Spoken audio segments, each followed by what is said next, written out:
Thursday, July 25th, 2024. Saint James.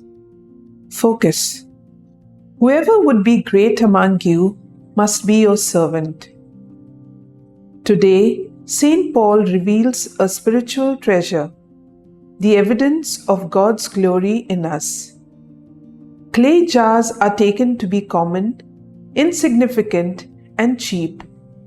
But Paul says, we have this great treasure in jars of clay.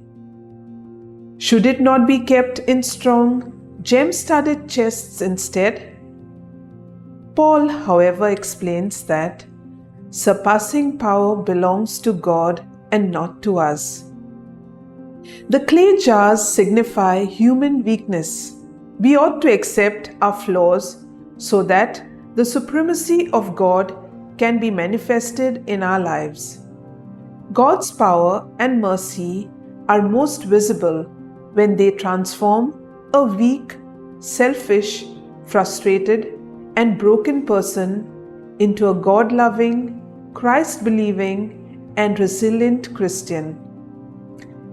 Every time the pride of being rich, successful, or talented kicks in, we must remember that the value is not in us.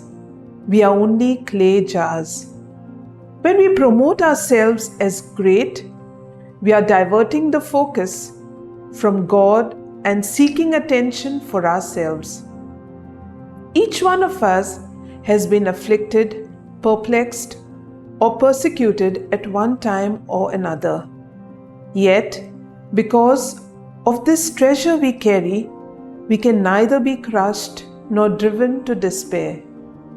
Faith deepens manifold when we spread the good news as Saint James did, testifying and sharing our belief with others. Fruit: let me not hanker after greatness, but strive to be of humble service to God and the community.